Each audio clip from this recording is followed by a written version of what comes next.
Ny sesisesy moa tatoato zay ny resaka tsy fandriam-pahalemana indrindraindrindra fa ny famonoan'olona nefa na dia eo aza izany rehetra izany dia tsy misy afabela amin'izay raha tsy ataony ny rehetra fa tsy maintsy ho tsaraina ary azo sazy izay tandrify azy avokoa ireo rehetra izay meloka amin'izany raha famonoan'olona izany. Ka ny pitsopitsony mahakasika an'izay ny fakafakana amintsika atao anatin'ity vidéo ity ka manasa antsika rehetra anaraka an'ity vidéo ity hatramin'ny farany.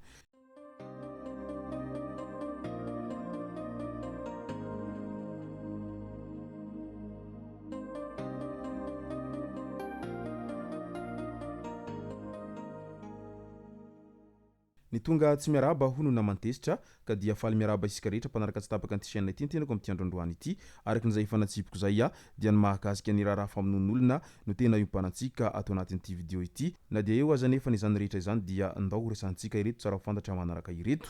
Tovovavy 40 taona atao hoe Rotsiniaina faravolatina fifaliana tsy hita popoka efa herinandro zay. Raha nambaran'ny olona ipetrahany eny Ankazomanga Antananarivo dia avy any Ankadinondry izy io no niakatra tany Antananarivo ho eny Ankazomanga teny. Nandeha taxi brosy ary tonga teny Anosizato tamin'ny 10 maraina teo eo. Avy eo tsy niantso tamina taxifone, nisy nahita hono izy izay nitsoaka teo saingy tsy tsikaritra izay nalehany taorian'izay. Nanao akanjo volomboasary misy sary maitso eo aloha, pataloha mainty sy kiraro maitso. Tsy manana finday izy fa nomena laharana amina taratasy kely mba hiantsony rehefa tonga eo Anosizato kanefa tsy hita hatramin'izao. Mitaintaina ny fianakaviany raha sendra mba misy mahita dia iangaviana mba hiantso ny fianakaviany na mba hampandreny manam-pahefana na hankaiky azy indrindra.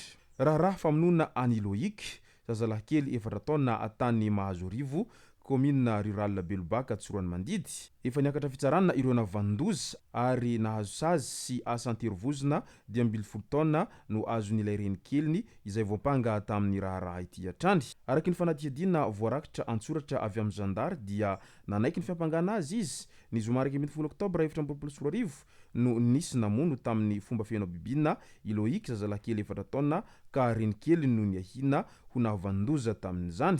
Efa nisaraka Ramatoa Patricia izay reniny Lohiky sy Nanja ka samy nanambady avy eo. Tsy mbola vita raharaha nefa n'izy ireo ary nipetraka tany amin'ny bebeny izay reniny atoa Nanja ilay zaza izay ray tanàna aminy ihany.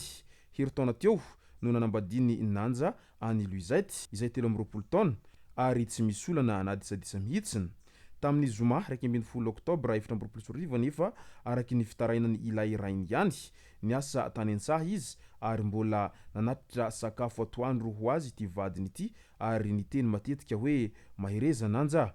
Nahagaga ihany ho izy fa avy eo no heveriko fa ilay sakafo no nampaherezany ahy.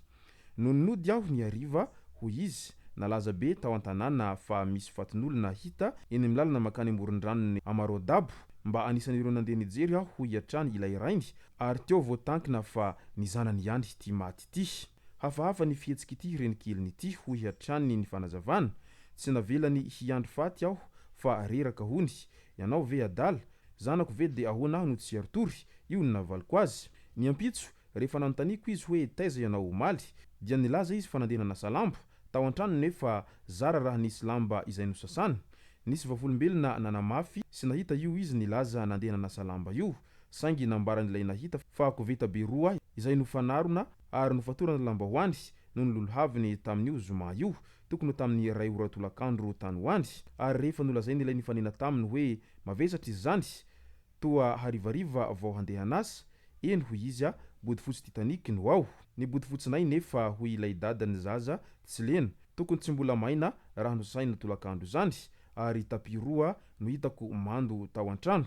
Tany ambohy miadana nalevina ny razana ary tsy nandeha ity Renikely ity. Any am-pandevenana kosa no niantso ity vadiny ilay ramatoa kely fa endrikendrehan'olona ho namono ilay zaza ary matahotra. Tsy maintsy nandray fanapahan-kevitra aho ho ilay rangahy soa sanatria mamono tenao izy ka izaho no ahita loza dia napakako miaramila ka nasaiko naterina eny amin'ny ray aman-dreny mandra-pahatongavanay na dia efa niahiahy koa azaho. Gaga ho izy rehefa tonga ny talata fa tsy nahita azy teny amin'ny ray aman-dreniny. Hay nalainy zandary teny izy tamin'ny alatsinainy arivan'io ihany noho ny resaka efa nielibe. Efa tapa-kevitra ny hitory raha teo aho ho ilay tompo-janaka dia ny 13 oktobra 2024 izy no nidoboka ponjavojomaika tao amin'ny fonjany Tsorany Mandidy taorian'ny fanadihadiana nataon'ny zandary sy ny akarany raharaha teo anivon'ny instruction tao amin'ny TPI Tsiroany Mandidy. Nahitana manga na nivalahana sy ny lohany lohiky, nisy tataka teo amin'ny ambavavony ary nasesaka tao kilaotin'ity zaza ity. Tsy nisy olana na ady taminay mivady ho iatrany nambarany nanja izay rainy lohiky, fa izy fotsiny somary tia hetrahetra sy be sitrapo kely. Te hanao vakansy lava, te hividy izao karazan'entana lafo vidy rehetra izao. Noteneniko mazava izy tamin'izany hoe ireo trano tany na omby hitandry ireo dia any ankizy fa andao isika aloha hiara-hiezaka hiary fa ataontsika foana izany. Nisy fotoana izy bevoka sangy zaza voaloboka, noteneniko fa ho tsaboina izy ahafahanay mahazo taranaka sangy izao mizava misy. Voalaza ihany koa fa efa nanapoizina io zaza io ity Renikeliny ity talohan'izao namonony an'ity zaza ity izao. Ankilany nanazava ny voampanga tao amin'ny fitsarana fa tsy marina ny fiampangana azy. Nodorana tamina courant aho hoy izy nandritra ny fanadihadiana tany amin'ny zandary ka voatery nanaiky kosa aho vonona hilazany marina araky ny voalazany hatrany. Manana 3 andro anaovana cassation ireo tsy afapo amin'izao didy izao araky ny voalazany fitsarana hatrany. Etsy ankilan'izay niatrika fampanoavana teny anosy ihany koa ny rain'izy roalahy izay namoy ny aina nitsondromina tamin'ny antsy teny Imiry Manjaka tamin'iny herinandro lasa iny. Raha ny fanazavana dia tsy voalohany ilay rangahy no nikasa hamony izy roalahy ireo, fa nefa niny tamin'ny sabotsy herininy ka niteraka izay fahafatesana izay. Isaky ny volana Novambra sy Desambra foana izy no manao an'izany tamin'ireo zanany ireo. Tamin'ny voalohany no entiny hitsoraka hamony tena hiaraka aminy inikopa izy roalahy kely sangy voasakany olona teny amin'ny domaine Lasoro. Ny fanindroany dia saika ho entiny lavitra hanaraka azy indray ireo zaza ireo. Fanotelony tamin'ny 14 Desambra 2024 dia nenjehany tamin'ny antsy nivadiny sy ireo zaza ireo. Ny avy natany anaty lavaka nakana tany mena izy telo mianaka ka tsy hitany. Ny farany dia izao tontosa izao ny fikasan-dratsiny. Ny ady izy mivady nolazainy fa manao sipa ilay ramatoa. Izy moa miasa miambina orinasa ao Imiry Manjaka ao, rahampanadio trano sady mpandroso sakafo ny vadiny ary ao amin'ny orinasa io izy efatra mianaka no mipetraka. Tamin'io aliny sabotsy herinio hatrany niditra atao amin'ny efitrano misy izy roalahy izay efa matory ilay rangahy. Notsatoana tamin'ny antso daholo izy roalahy ireo. Indray mandeha ny iray ary indroa ny iray samy teo amin'ny fony avokoa. Nivoaka avy ao izy noho ny avy eo ary nilaza tamin'ny vadiny fa ao ny zanakao efa maty. Nienjehana tamin'ny antso indray io vadiny io avy eo sangy tafatsoaka sy lasa naka polisy. Namony tena ilay rangahy fa tsy maty. Nolerany tamin'ny antso ny tratrana nozairina tany amin'ny hôpitaly ary notazomina tao amin'ny brigade criminelle BC3 Anosy mialohan'izao nitondrana azy tena tria ny fampanoavana izao. Etsy ankilan'izay indray nahiditra ponjavonjo maika tamin'ny alatsinainy lasa teo eny an-tanimora ny Renikely Miguel izay zazalahy kely 9 taona novonona notsatoana tamin'ny antsy teny Tsarafahatra tsy mba zaza teny.